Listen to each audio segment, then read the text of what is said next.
माननीय मंत्री जी हैं, पटरी वाले भी हैं, आसमान वाले भी हैं और दोनों को फ्यूल देने वाले भी हैं। तीन महत्वपूर्ण महकमा हमारे समक्ष हाजिर है।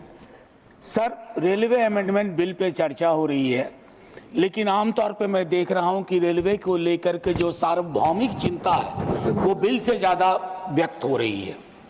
तो मैं दो चार चीज़ें उसमें, माननीय उपसभापति जी, सबसे पहले तो हमें ये जानना होगा कि भारतीय रेल की हमारी अवधारणा क्या है।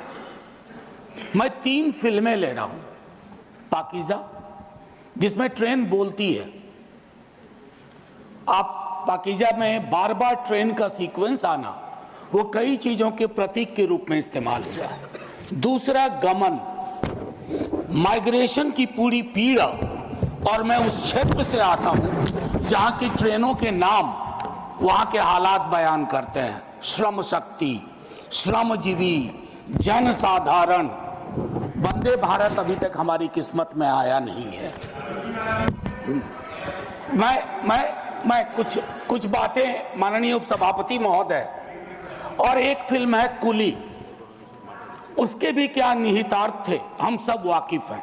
तो भारतीय रेल के साथ कम से कम इस सदन में कई लोग ऐसे होंगे जिनके जीवन के उतार चढ़ाव के साथ भारतीय रेल का ताल्लुक रहा है। मैं उनमें से एक हूं। अपनी जिंदगी के हर पड़ाव पे भारतीय ट्रेन ने मुझे सुकून भी दिया है और मुझे सोचने समझने की शक्ति भी दी है, खिड़की के पास बैठ करके। माननीय उपसभापति महोदय, ये कोइंसिडेंस नहीं है कि आज मैं सुबह बाहर अपने घर के खड़ा था, कुली मोर्चा के साथी आए और उन्होंने अपनी चिंताएं मेरे समक्ष कही। हम सब ने कुंभ का बहुत जिक्र किया। प्रयागराज स्टेशन पे जो पारंपरिक रूप से काम करने वाले कुली थे, उनको दरकिनार करके आउटसोर्सिंग की गई। पूरा दस्तावेज है सर, सौंप भी दूंगा। कुलियों को लेकर के मेरे पास इसलिए भी संभवतः आए होंगे क्योंकि लालू जी के कार्यकाल में कुली वर्ग को जो सुविधाएं दी गई वो महत्वपूर्ण है, याद करना। बाकी नव उदारवाद ने कई प्रस्थापनाएं बदल दी हैं। लोकल फॉर वोकल की हम बात करते हैं, कुल्हड़ को हमने आखिरी सलाम करके किनारे कर दिया। कुछ चीजें जो मैं कहना चाहूंगा, मैं माननीय मंत्री जी से कहूंगा, do we really require 100% electrification? क्या ये हमारे लिए सबसे बड़ी प्राथमिकता हो? उस रूट पे भी इलेक्ट्रिफिकेशन जहां दिन में सिर्फ एक गाड़ी चलती है यहां से वहां, और मढ़ौरा में जो डीजल इंजन बन रहा है जिसकी कोडल लाइफ 30 ईयर्स है, उसका क्या होगा? अभी भी मढ़ौरा में निर्माण हो रहा है। माननीय मंत्री जी से ब्यूटिफिकेशन पे बहुत खर्च हुआ, अच्छा लगता है, लेकिन एंड यूजर को क्या हासिल हो रहा है खूबसूरत चमचमाती स्टेशन से? क्योंकि मैं देख रहा हूं सर, प्रीमियम ट्रेनों पे जो प्रीमियम है सरकार का वो बाकी ट्रेनों को नहीं है सर। हाल में मैं तमिलनाडु एक्सप्रेस से गया था। माननीय मंत्री जी से मैंने एक दिन लाइटर वेन में आग्रह किया था कि आप अपना प्रशासनिक अमला लेके विजिट मत करो, वेश बदल करके उन ट्रेनों में जाइए।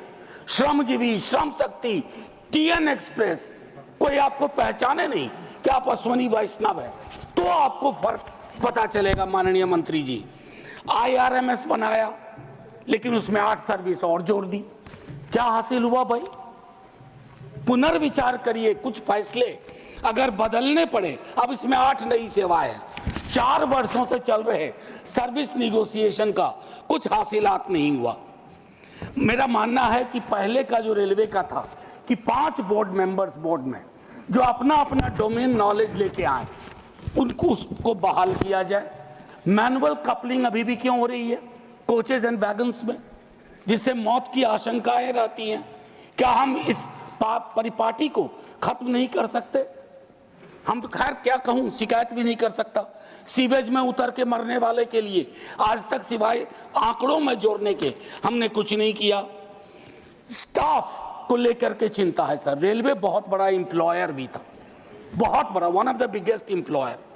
और 23 में संभवतः जनवरी के महीने में यही बताया गया कि 3,12,000 नॉन गजेटेड पोस्ट खाली है, उसके लिए हमारी क्या चिंता हुई? समाप्त करें। बस 30 सेकंड और दे दीजिए जी। बस 30 सेकंड। भारतीय रेल के भविष्य का सवाल है, हमारा भी भविष्य जुड़ा हुआ है। और सेफ्टी को लेकर के मेरे कई साथी बोल चुके हैं, मैं उस पर टिप्पणी इसे तो इतना करना चाहता हूं कि जब कवच की चर्चा हुई, हमने बहुत सारे विजुअल्स देखे, बहुत तरह की बातें देखी, लेकिन उसके बावजूद अगर इस प्रकार की दुर्घटनाएं होती हैं, जैसे उसके लिए एक अकाउंटेबिलिटी मैकेनिज्म, अक्सर हम देखते हैं कि भगदड़ भी हुई यहाँ न्यू दिल्ली रेलवे स्टेशन पे, खबरें आई कि सीसीटीवी ऑफ कर दिए गए। हमें चिंता इस बात की होती है कि लोग ना जान जाए, बस बगैर इसके कि किस प्रकार हम इस तरह की चीजों को करें।